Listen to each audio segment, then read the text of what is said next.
Bismillahirrahmanirrahim. Assalamu alaikum everyone and welcome to today's lecture on the simple present tense. This tense is fundamental part of English grammar and understanding it is crucial for effective communication. And now I would like to take a moment to share something important with you. If you are passionate about your learning, growing, and shaping a brighter future, I invite you to join me on my YouTube channel Vivid Future. Remember, success doesn't come overnight, it is a result of consistent efforts, learning, and perseverance. No matter where you are in your journey, don't give up, keep pushing forward. At Vivid Future, we are here to support every step of way. So hit that subscribe button and join our community and let's make our futures as vivid and bright as our dreams. तो dear students, आज मैं आप लोगों को खुश आमदीद कहूँगा। आज हम बहुत ही अहम टॉपिक सिंपल प्रेजेंट टेंस को डिस्कस करने जा रहे हैं। Let's see the definition of the simple present tense which is known as simple indefinite tense is use to describe, शो करता है कि इसको action that are habitual. Habitual क्या है? रेगुलर बेस पे होना। जनरल ट्रुथ, एक आम सच्चाई को। And facts that are always true, और उन सच्चाइयों के बारे में जो हमेशा सच होते हैं। हम सिंपल प्रेजेंट टेंस को यूज़ करते हैं।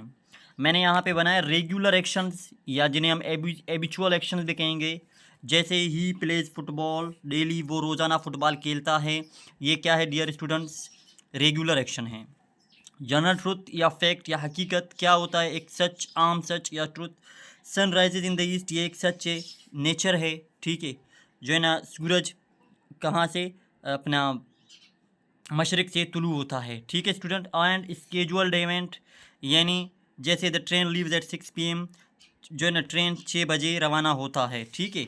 और इस टेंस के हेल्पिंग वर्ब कौन से हैं? हेल्पिंग वर्ब्स को हम हेल्पिंग वर्ब्स भी कहते हैं, ऑक्सिलरी वर्ब भी इनको कहा जाता है, ठीक है डियर स्टूडेंट्स। और इन्हें आल्सो टू बी वर्ब्स भी कहा जाता है। इस टेंस के हेल्पिंग वर्ब्स दो हैं, डू एंड डज, ठीक है। डू और डज इस टेंस के हेल्पिंग वर्ब्स हैं। डू को हम कहाँ इस्तेमाल करते हैं? डू को हम आई में, यू में, दे, वी, प्लूरल नेम, जैसे आमिर और सलीम दो नाम होंगे तो हम उनमें डू इस्तेमाल करते हैं।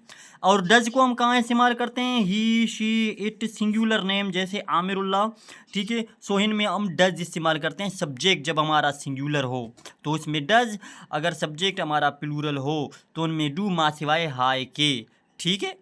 तो नोट कर लें एक और बात, यहाँ पे मैंने लिख दिया है, we do not use helping verb in assertive sentences. बयानी जुमलों में हम हेल्पिंग वर्ब इस्तेमाल नहीं करते हैं। As you can see here above in the sentences, आप ऊपर जुमलों में देख सकते हैं। जैसे the train leaves at 6 PM, rail 6 बजे रवाना होता है। यहाँ पे डज और डूज हमें नज़र नहीं आते, क्योंकि रूल ये है कि जो इनके असरेटिव सेंटेंसेस होते हैं उनमें हम हेल्पिंग वर्ब यूज नहीं करते। हेल्पिंग वर्ब कौन से हैं? डू और डज, याद रखना, डू और डज होते हैं। उसके बाद note number 2, we use H plus S in third person singulars. Third person singulars में अब मैन वर्ब के साथ। मैन वर्ब कौन सा है? ये प्लेज मैन वर्ब है, राइजेज मैन वर्ब है, लीव्स मैन वर्ब है। एक है to be verbs. To be verbs कौन से हैं? डू और डज। एक होता है मैन वर्ब। मैन वर्ब में हम एस और ई एस का इजाफा करते हैं थर्ड पर्सन सिंगुलर्स में। थर्ड पर्सन सिंगुलर्स कौन से हैं?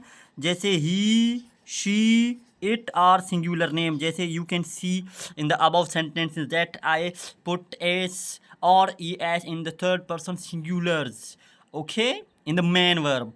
So let's see the examples. अब आप एग्जाम्पल्स को देख सकते हैं। मैंने जो है ना असरेटिव सेंटेंस जो हमारा होता है इसमें मैंने जो है ना हेल्पिंग वर्ब इस्तेमाल नहीं किया है। Salim eats an apple, Salim सेब खाता है। ये हमारा बयानी जुमला हुआ, गौर से देख लें। उसके बाद Salim does not eat an apple. अब यहाँ जब नेगेटिव हम करेंगे तो हम क्या लगाएंगे? हेल्पिंग वर्ब लगाएंगे, और यहाँ से जो अपना ए से वो फिनिश होगा, ख़त्म होगा, सिर्फ ईट आएगा, ठीक है। Does not. फिर क्वेश्चन करें, डज, ठीक है, does Salim eat an apple, क्या सलीम एक सेब खाता है, ठीक है। अब यहाँ पे क्वेश्चन आ गया, डज सलीम, ठीक है, ईट। उसके बाद सलीम डज नॉट, ये इंट्रोगेटिव नेगेटिव सेंटेंस है। Salim does not eat an apple, Salim Apple नहीं खाता। ये डियर स्टूडेंट्स क्या हुए? हमारे जुमले हुए कौन से टेंस के? सिंपल प्रेजेंट टेंस के। अगर प्लूरल केसेस में हम देखें, फॉर एग्जाम्पल दे कम, ठीक है, वो आते हैं, ये हमारा असरेटिव सेंटेंस है। फिर क्या करेंगे? दे डू नॉट, ठीक है, दे डू नॉट कम, वो नहीं आता है, ठीक है। फिर अगर मैं सवाल पूछूं क्या वो आ रहे हैं, डू दे कम, क्या वो आते हैं, डू दे कम, ठीक है। अगर इनको मैं नेगेटिव करूं, do they not come, interrogative negative sentence, do they not come, ठीक है। यहाँ पे मैंने अभी आप लोगों को बताया कि जो डू हेल्पिंग वर्ब है उनको हम यूज करते हैं आई यू दे वी में, और डज को हम ही शी इट में। उम्मीद है कि आपको आज की लेक्चर जो है ना समझ में आया। अगर हाँ, अगर क्वेश्चन हो कि भाई वो क्यों नहीं आते, why do they not come, ठीक है dear students. Why WH question में पहले WH क्वेश्चन आएगा, फिर इसी टेंस का हेल्पिंग वर्ब हम लगाएंगे, उसके बाद हम सब्जेक्ट लगाएंगे, ठीक है। वाई डू दे कम, वो क्यों आते हैं, वो या वो क्यों नहीं आ रहे।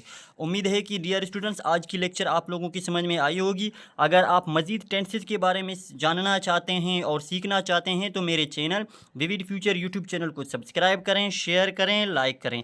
थैंक यू, अल्लाह हाफिज़।